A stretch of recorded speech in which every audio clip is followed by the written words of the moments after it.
आप लोगों को moderation, grace marks, lenient checking, इसकी रियलिटी पता होनी चाहिए।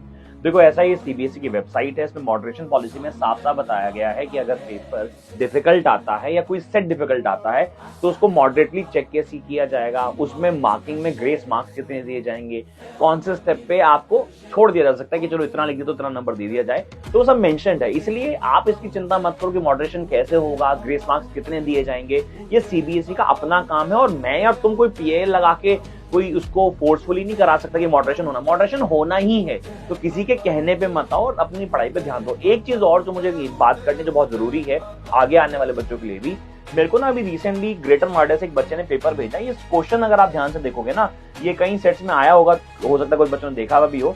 ये जो सवाल आप देख रहे हो पैरेलल प्लेट कैपेसिटर का, बीच में से इलेक्ट्रॉन पास करा, ये बिल्कुल सवाल ऐसा ही है जो एनसीईआरटी की बैक एक्सरसाइज में है। बट आयरनी ये है कि रैशनलाइज सिलेबस जाने के बाद एनसीईआरटी में जो चेंजेस हुए हैं उसमें से भाई, अब मैडम यहां दिखाओ, उसमें से क्वेश्चन ही डिलीट कर दिए गए हैं। यानी पहले पिछली एनसीईआरटी में थे, अब ये सवाल एनसीईआरटी में है ही नहीं। यानी कि इस बार जिन बच्चों ने सिर्फ एनसीईआरटी में भी फोकस किया होगा उनको भी सीबीएसई में बिल्कुल नए नए सवाल मिले होंगे। यानी सिर्फ सीबीएसई के लिए भी अगर आप पढ़ रहे हो तो एनसीईआरटी के अलावा भी आपको बहुत कुछ पढ़ना पड़ेगा।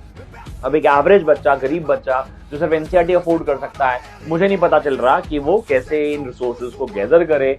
ठीक है, हम लोग टीचर्स फ्रेटर्निटी जो भी ये मदद करने के लिए यूट्यूब पे लेक्चर्स भी पढ़ाते हैं, लेक्चर्स भी लेते हैं, फ्री एजुकेशन में भी जाते हैं। बट मुझे लगता है कि ऐसी चीजों से सीबीएसई को बचना चाहिए। एनसीईआरटी में जब डिलीट कर दिया वो टॉपिक, वो कॉन्सेप्ट हटा दिया, फिर पेपर में देने की जरूरत क्या थी। और दूसरा, आखिरी में बात बोलना चाहूंगा कि आप सभी बच्चों को कि केमिस्ट्री के पेपर की अच्छी से तैयारी करो। ये मॉडरेशन, ये पेपर में क्या हुआ क्या नहीं हुआ, इन चीजों को छोड़ दो। मैं भी वीडियोस लेके आया बिकॉज मेरे पास बहुत डीएम आ रहे थे। बट मुझे अब लगता है कि केमिस्ट्री में मूव ऑन करो, ये पुरानी वाली गर्लफ्रेंड छोड़ गई है। Just focus on your studies. All the best.